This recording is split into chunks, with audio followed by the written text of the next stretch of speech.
Here's an email that I sent July 4th, 2023.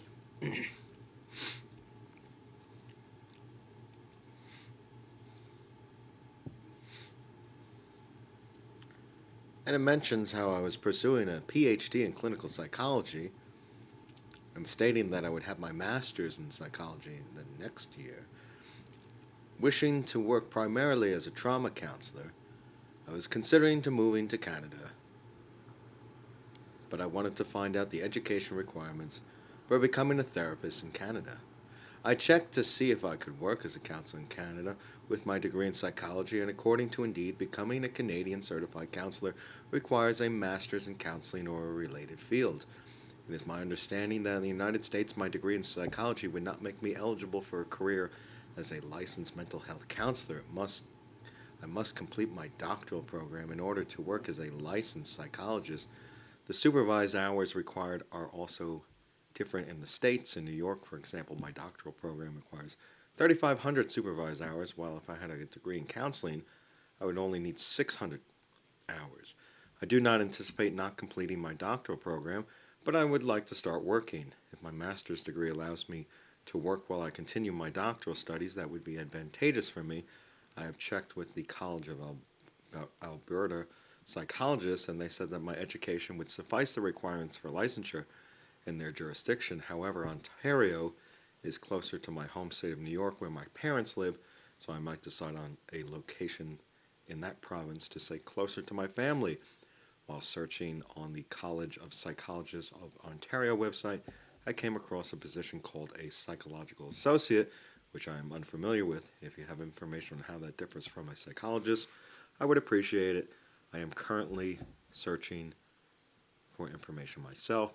As far as supervised hours go, can I start my supervised hours in the United States and then complete them in Canada? Do I need citizenship in Canada before I can start practicing in Canada?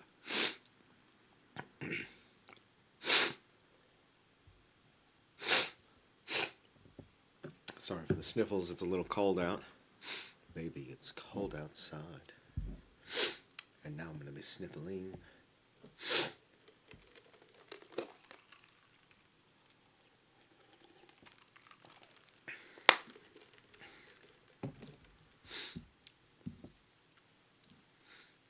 It wasn't the only time I reached out to Canada about leaving the United States.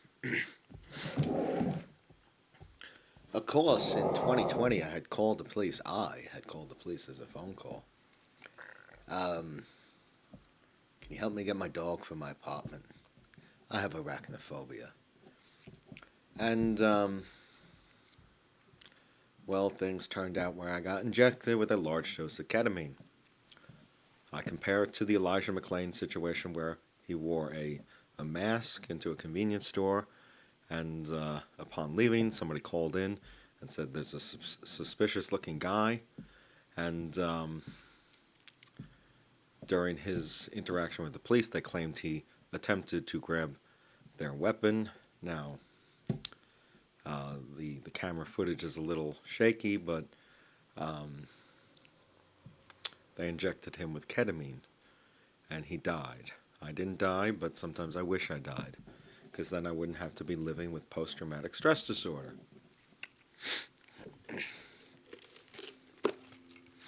So after I called in one of the most slam dunk medical malpractice suits you can possibly draft, it contained elements of refusal to enter the physician-patient contract, where I had earlier gone in the day gone to UC Health, and they told me that they couldn't help me. They didn't offer the service I was asking for. I had called, and there was violations of informed consent, where I did not consent to any type of treatment. There was negligence, where they misidentified me, miscalculated the weight, and seemed to inject me with consent, where they verbalized, "Homie, don't play no games." And they were giving me a double dose of this good stuff, and possibly calculated for a weight of 250 rather than closer to 200. And if there was some sort of gurney weight, the dog was on the gurney, and possibly, she's about 45, 50 pounds, possibly the two of us were combined to be 250 pounds. So possibly that injection included her weight. There was harm. I was physically harmed by the experience. I was put into a coma. I was put in a breathing tube, feeding tube. When I woke, I was in physical pain where I couldn't put weight on my feet. And so all around, it just seems like a slam dunk. They did everything wrong that they could have. And when I called lawyers, and when I called the police to press charges, they said, well, the police don't carry ketamine. When I called lawyers to sue for medical malpractice, there was some, some people didn't take the case, and then there was issues obtaining the body cam footage. Of course, COVID was going on, so wasn't for a few months until I obtained the body cam footage. And when I finally did, and I called again to press charges, they told me it was too late. It's past 180 days.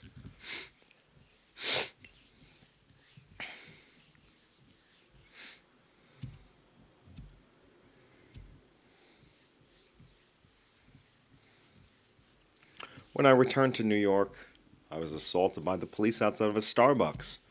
Rather than arrest me and take me to a precinct, they took me to a nearby hospital, not to have my injuries treated or assessed, but to detain me without due process, to falsely imprison me, where they lied to the staff, stating that I attempted to fight 4 to 6 of them. I did no such thing.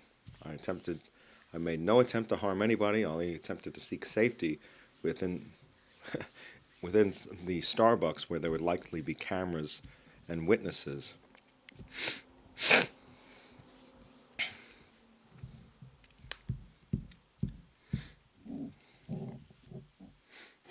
My lawyer said, Matt, they're going to be able to prove that you damaged $250 worth of property. But what they can't do, they can't prove that I damaged $1,000 worth of property, because they cited damage to multiple signs that weren't hit and to a police vehicle that wasn't hit.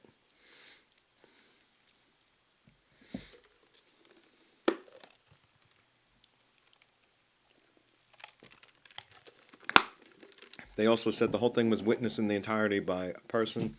And when I called Starbucks, there seemed to be some... They said they didn't see the whole thing.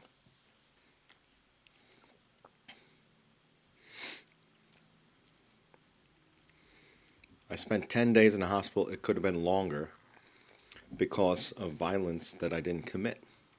That's false imprisonment, denial of my 14th Amendment right to due process, and what I consider cruel and unusual punishment, which I'm describing as part of a whole package as mental torture. As I said to the Attorney General of the state of New York, I said, if you think I banged my head when I got the wrong G.I. Joe toy for Christmas, you have done me a disservice. Non-suicidal self-injury is a new behavior, one that is cumulative due to uncertainty, which has created a tremendous amount of stress, where there has been biological indicators of high stress, and so there's fear and uncertainty of future harm, and those expectations have been met, and I have formally sued. I have sued. I have sent correspondence to the Attorney General of the state of New York that I'm suing New York Stony Brook Hospital for violating my advanced care directive using the precedent Greenberg v. Montefiore. And it doesn't matter where there's case precedent where you don't even really need to state. Like, it doesn't matter how or when the directives were stated.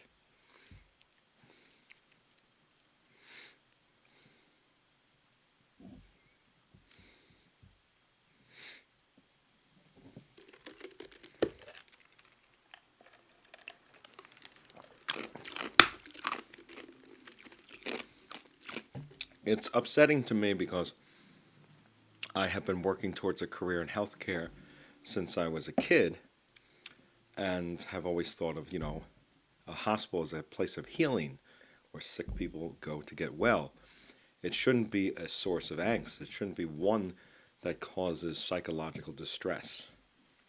Certainly not to the point where after exhausting all options, I feel that my only option left is to ask for death with dignity because you can't be trusted to carry out my verbal and written directives, where I don't want to be left in a situation where I'm subjected to further mistreatment, mental torture, restrictions of my freedom over violence I didn't commit. As it is, the sheriffs are filing a court order of protection that states domestic violence. The whole thing was live streamed. I wasn't violent to anybody.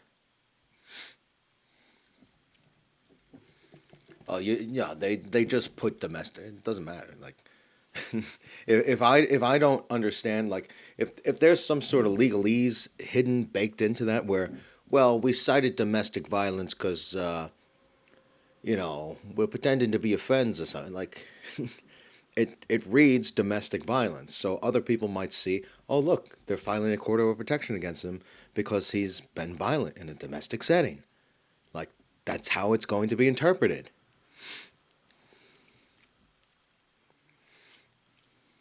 So, claiming that I was violent when I wasn't seems to be a trend with these guys. There's a pattern of disturbing behavior from the police. My belief was that when they assaulted me on December 27th, when they verbalized the things that they did when they were assaulting me, they did so they can claim self-defense later on. He came after us first. He tried to hurt us. No, you're the aggressors, and you're like trained to be shoot first, ask questions later. And I watched a few videos today where the officers' actions seem to be justified, where they say, he tried to hurt us, and our acts were an act of self-defense. And it doesn't seem to be the case. And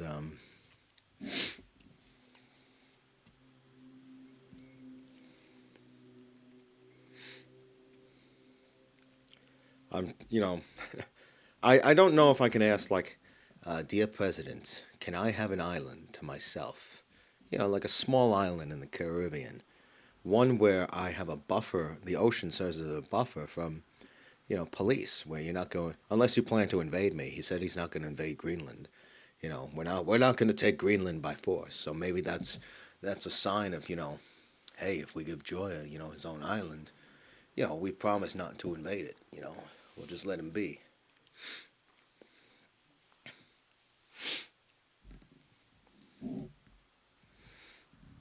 I thought, where would I feel safer? Above the noise in, like, Billionaires Row? And, like, I guess the point I was going to make with the island. So I've seen some of those island shows, and they're not actually all that. Like, some of those islands sell for like $500,000. I think about my mother, who was a registered nurse. I said, if she kept working as a nurse, she could just buy an island at this point. And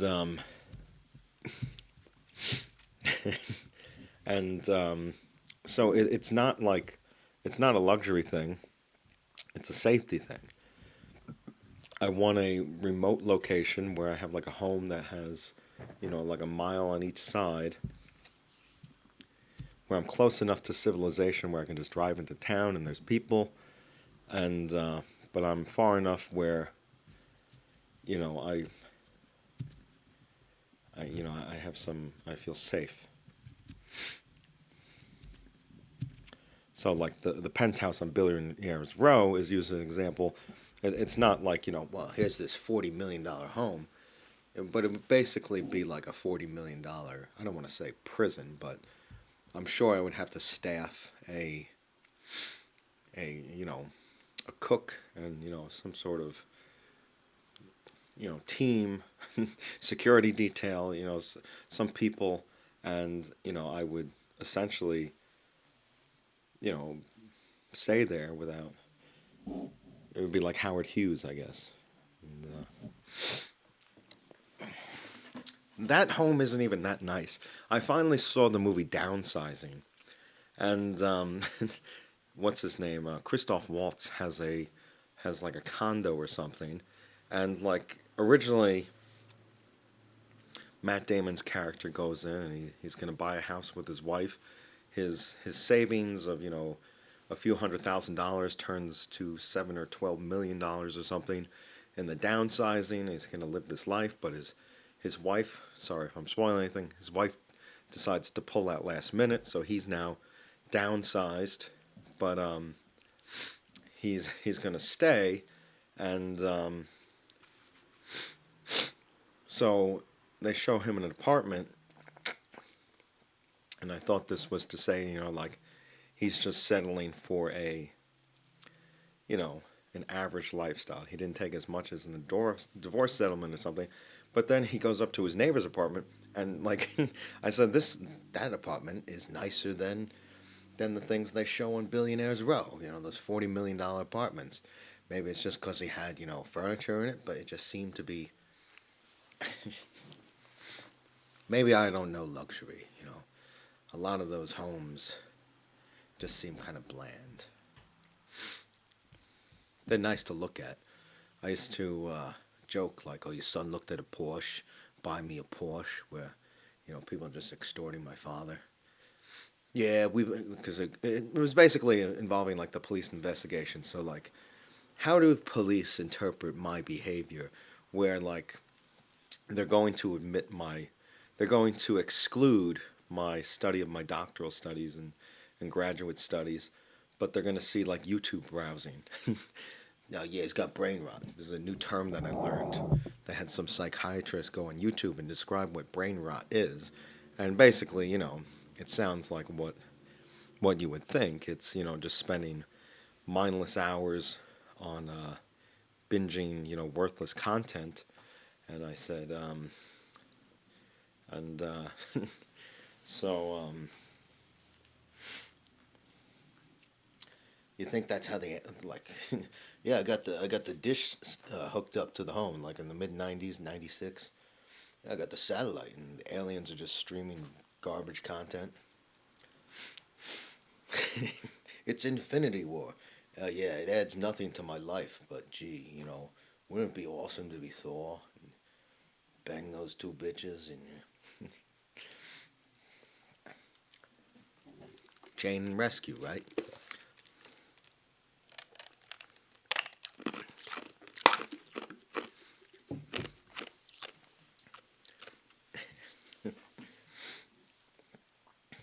That's Pepper, right? What's her name? Tony Stark's girl. Not Tony Stark's kid, right? I don't know, right? Is that fan theory?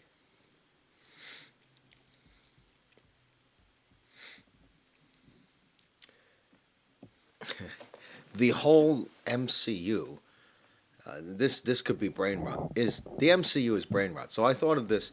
There are courses at CSU that teach Harry Potter as part of like some psychology course. The Smithsonian ran an article about the Norse mythology related to Loki and characters that are tied to real world theology and stuff and history.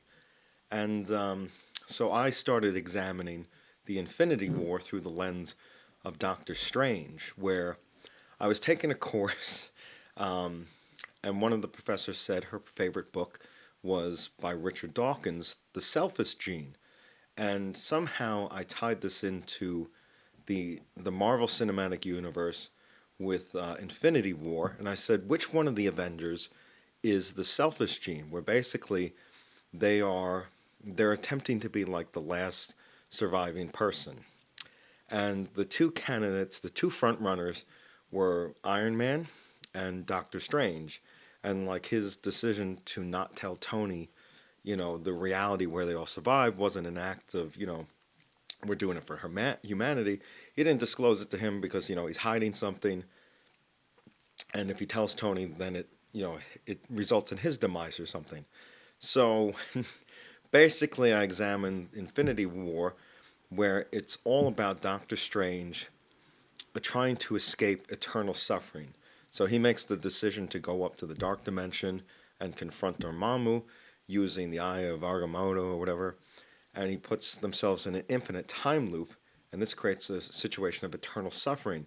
So after a while, his brain starts attempts to separate reality from his experiences, and Infinity War is all about him being in this eternal loop of suffering. And the one reality that he survives is when Ebony Maw, who could be Dormammu, goes to New York and he's at the Sanctum and he throws those little spikes at him, and Doctor Strange opens a portal and it goes through the wormhole or whatever. But other than that, I was thinking, how like if you were like in the most agonizing, if you were prey caught in a spider web, let's talk about one of my worst fears. Is it possible that in order to escape the pain, your brain would somehow tune out what was actually going on to a fairy tale world?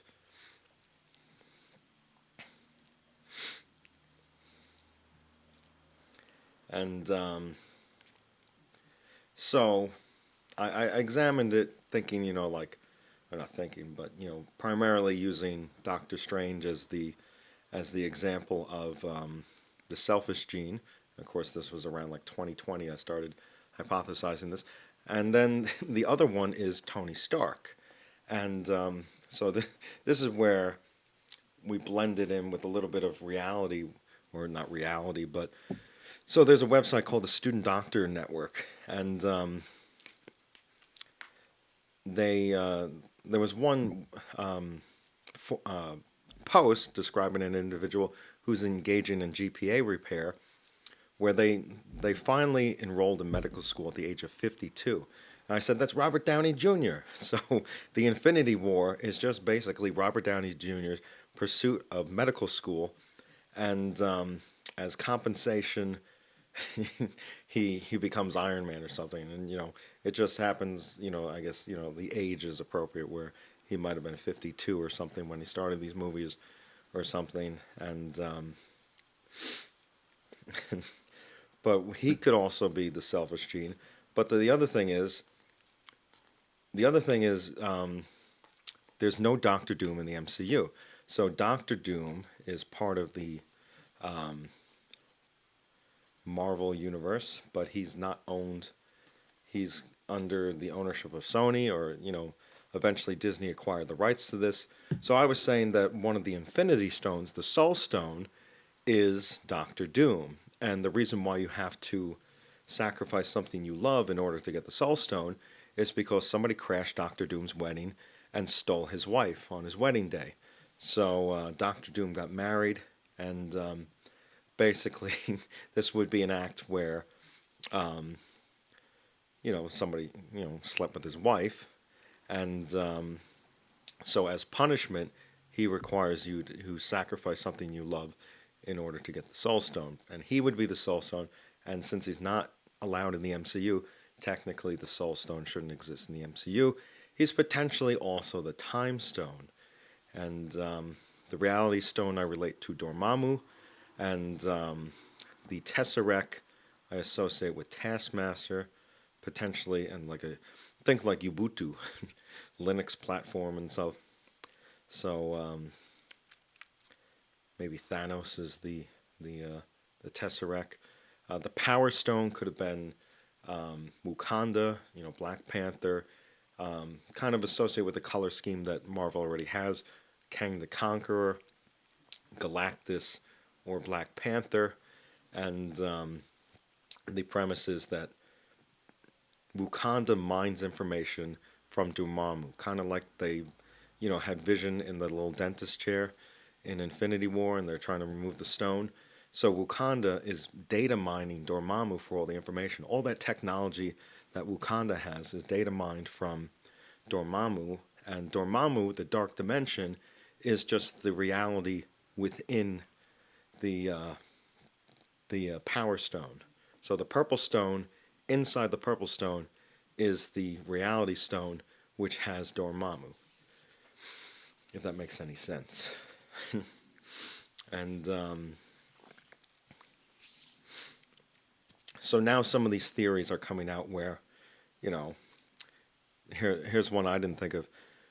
Tony saw it all along. Where I guess in Age of Ultron, he saw all the Avengers being defeated, and perhaps he saw into the future where he's a variant of Doctor Doom, and it's more like Infamous Doom or something.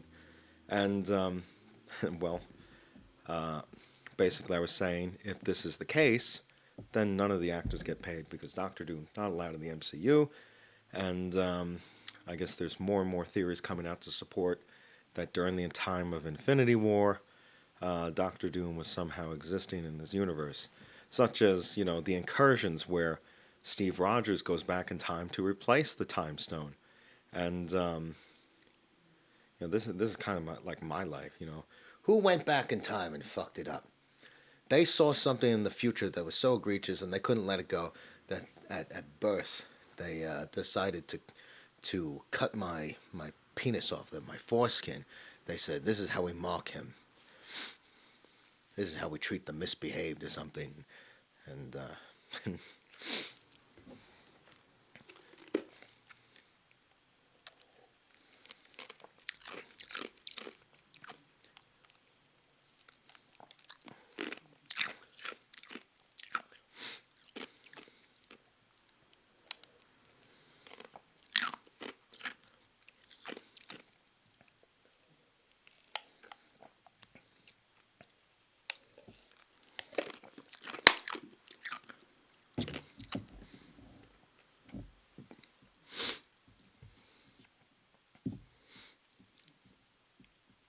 this is why I hope in my next life there is no Marvel Cinematic Universe where I can't discuss fan theory and stuff. What are you talking about? Doctor Doom being in the MCU, he.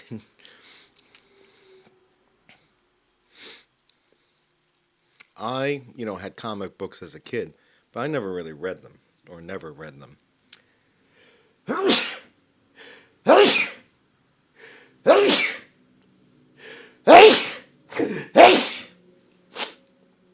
Pardon me. I was more into like trading cards and stuff. They actually had trading cards for like Spider-Man stuff, so I was familiar with Carnage and the Shocker and Electro.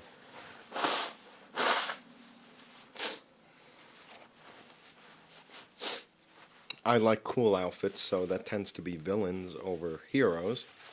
You don't want to sympathize with the villain. So,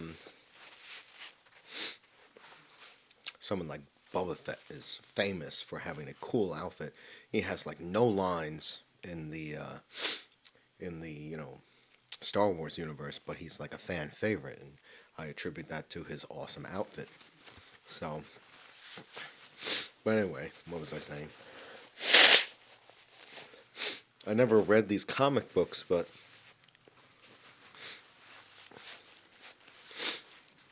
I like to create my own stories. So, like when I played Magic, when I collected Magic the Gathering cards, there was one card. It's this Gold Knight from Ice Age, where it's probably like an uncommon card that I described as the most powerful card in the game. It's like a 2/1 creature, and I gave it because it looks cool.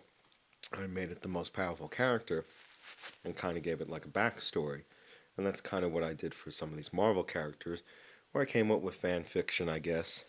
I guess that's one way to describe it. Because I didn't actually read the comic books. Later on, I would become introduced to some of the lore of Doctor Doom, and Doctor Doom was trying to save his mother from Mephisto. So in the upcoming Marvel movies, there's Doomsday, but there's also Secret Wars, and Secret Wars, God Emperor Doom saves the universe by taking Galactus's powers.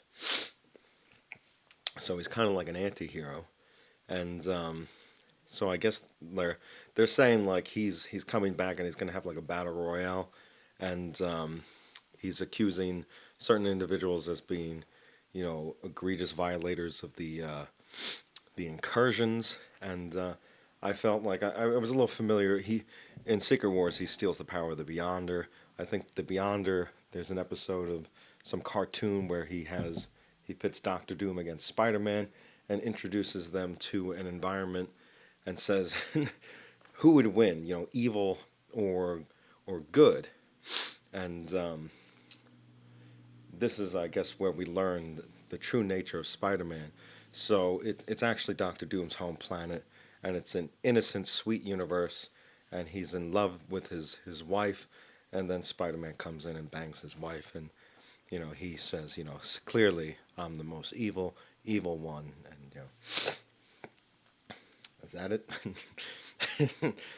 So it's more like a Beyonder setup. No, that's not it. They're into the swingers. It's Avengers swingers. It's the Ice Storm, the Avengers Ice Storm with Kevin Kline.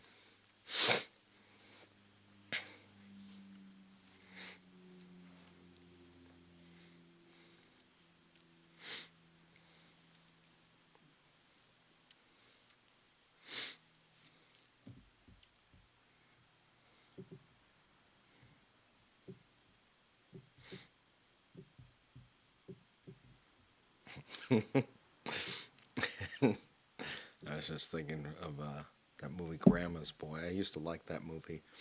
It's about a video game tester who, I guess, I forget the circumstances. He loses his home or something, and he moves back in with his grandmother. And she, they're smoking weed, and the grandmother says, "I guess I love Captain Crunch. I wish he would come out and just party with us." And somebody says, I guess I'm not high enough for that one. So,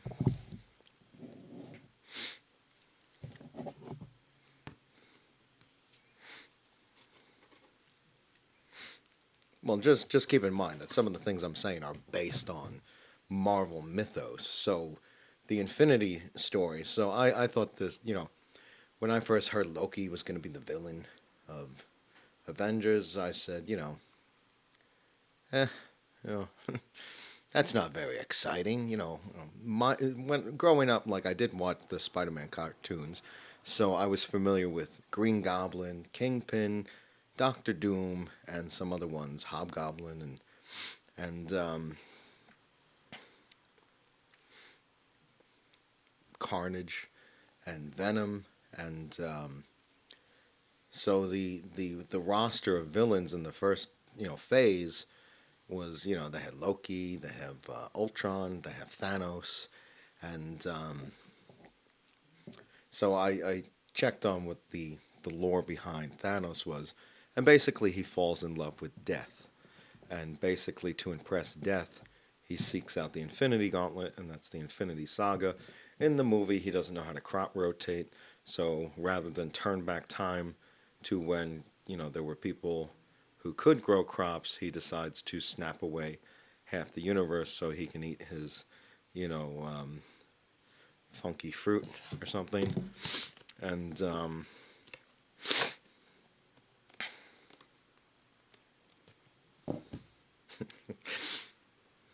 he's got a gauntlet that can pull down a moon. Why can't he just snap a planet into existence, or somehow downsize or something? I don't know. So I don't know what happened to Kang's universe when the snap happened. Maybe that's explaining Quantum Mania.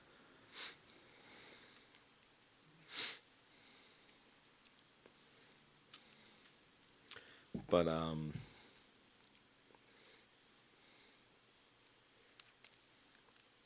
so when I actually was in a comic book store. It used to be a store where I would buy my Magic cards. It's Next Generation Comics. It used to be on Main Street in Islip, New York. So there was like Dugout Sports or something. And there was some sort of card store next to the laundromat and nearby the movie theater. And then across from 105 or whatever, there was a another card store called Next Generation Comics that I would buy boxes of booster packs of Urza's Saga, Urza's Legacy, Urza's Destiny. Is around that time, and and then eventually they reopened and they moved their store to, I guess, Central Islip or something. They're up Carlton Avenue, and I went there, and I was looking for a Doctor Doom mythology book, and some guy was there. He's like, "Have you heard of Secret Wars?" And I said, "No." And I said, "You should check out Secret Wars 2015." And so I did, and it's the story of, God Emperor Doom saving the universe and taking Galactus's powers. That's about as much as I know of the story.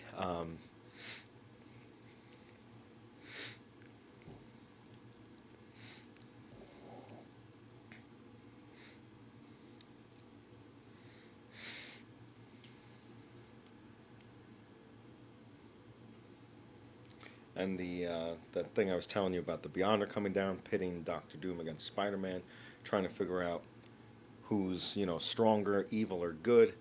That's from a cartoon that I guess appears on the WB or something, and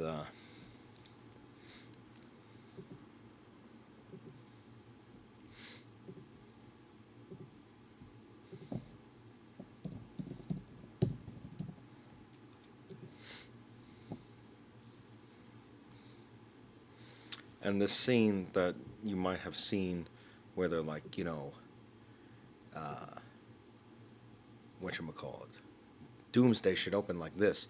The scene where Thanos is approaching Doctor Doom and he says, you know, you use the Infinity Gauntlet for blah blah blah, and Doctor Doom says, and do you have an Infinity Gauntlet? And Thanos says, no, but I'm still a Titan or something, and then and then Doctor Doom grabs his spine and pulls out his bones. That's, I guess, happened in Secret Wars, and I guess that's something that Kang the Conqueror also does to Thanos. I guess Thanos loses to Ultron, Kang the Conqueror, and God Emperor Doom. So this is the Beyonder thing. Think of me as one from beyond. It's Fox Kids. The Beyonder. My servant, known to you as Madam Web, and I are beings who can take many forms. We have traveled a long way and have seen many curiosities, but none as perplexing as a planet we stumbled upon called Earth. Our scrutiny has revealed much about humans that we don't understand. The most intriguing are your concepts of good and evil. I felt they warranted further study and observation. You are obviously an agent for good. Therefore, you have been chosen. Chosen? For what? For the ultimate test of good against evil. Yes, I want to know which one is stronger. You're crazy. There's no way you can do that. Ah, but you are wrong.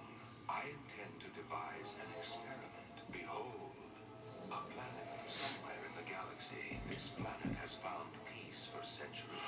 Their technology has eliminated hunger, pain, and unhappiness. These humanoids have no concept of evil. This place is what you Earth people would call paradise. For my test, I shall introduce evil to this unsuspecting planet. No. Why would you interfere with these innocent lives? I won't let you do it. You cannot change this. It is already decided. Just as we found you, we have scoured the Earth to find those who best represent the evil we require.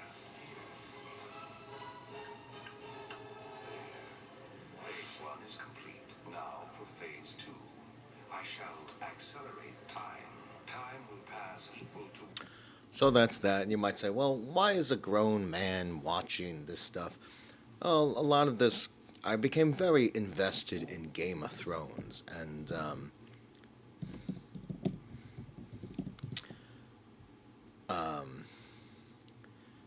when the first show was out, I didn't. I saw my mother watch the first season, and I caught some of the bits where they're in Karth, and I said, "Gee, this looks like a cheesy B film," and and so I didn't really watch it initially, And then there was the Red Wedding, and people, I spoiled it for my friend, and I said, I posted on Facebook because I knew how the Red Wedding ended, and my mother watched it. And then the following year, I saw this, like, thing leading, the making of the fourth season, and I had surgery, so I decided to sit down and watch the first three seasons, and I became very invested in it. And at first, I couldn't, discern. Some people looked alike and stuff, and eventually, it just became my favorite show. So by the time the fourth season started, I was watching it week to week, I think.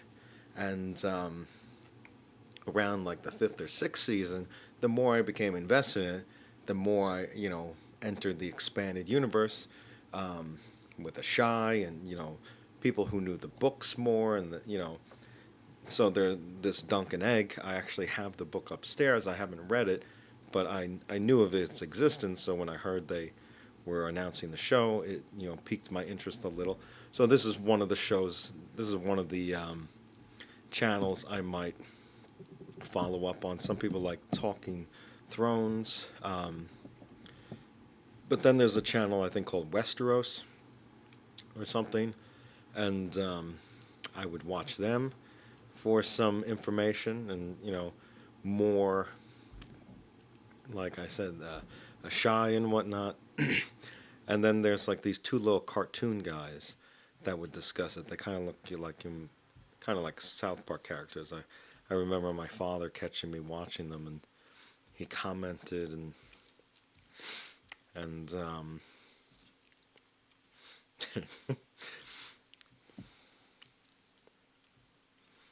so it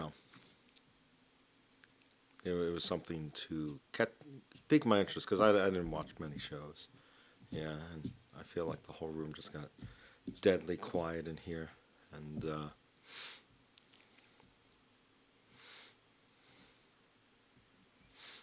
I did start watching, House of Dragon, but it was too violent for me. So, yeah.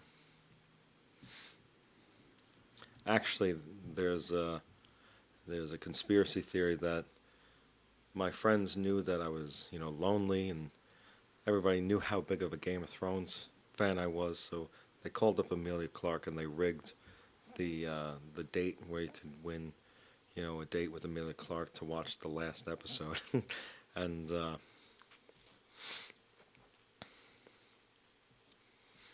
unfortunately, I moved and nobody knew my whereabouts, so she couldn't join me in watching that, but.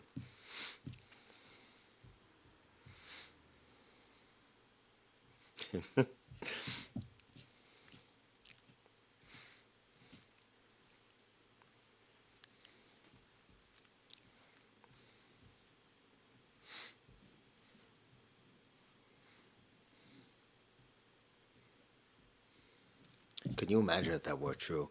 Wow, I would have some great friends, right? I don't know.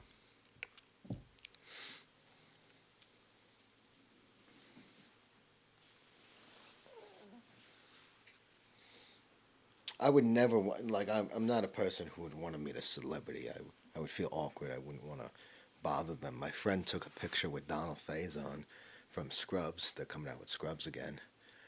And he took a picture, and it's like, I would feel like I was interrupting or something. Hey, can you take time from your dinner to take a picture with me? And, just I guess I used to be a person that didn't need pictures too. Like if I met Donald Faison, I wouldn't need a picture to remember that. I could just say one time I was at BlizzCon and I met Donald Faison of Scrubs, and like, well, did you take a picture? Well, I don't need to take a picture. I know it happened, and I can go back in my mind and relive that memory.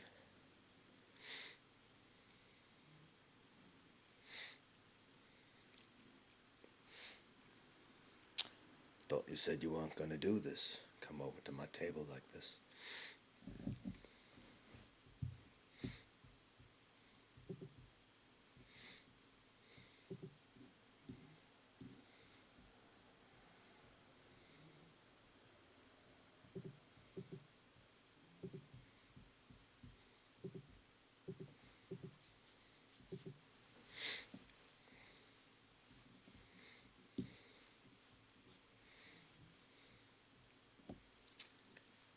So I'm back home. I'm back home, and I hear a little, huh, and that's Carmela. She's resting. She's on a blanket in a very funny position. She's got tons of space to find areas to rest, but maybe it's because the blanket still has some of my body warmth attached to it. Although I can't recall how long ago I was using it. But I'm back with my little girl Shelby as well, and we're celebrating Shelby's 10th birthday. And I guess I've been preparing to celebrate this occasion at the end of February, but I guess when I met Shelby, she was already 10 weeks old, and so she's 10 years old now, and I want everybody to send positive thoughts out to Shelby. I love her more than anybody. She means the world to me, and I love her so much, and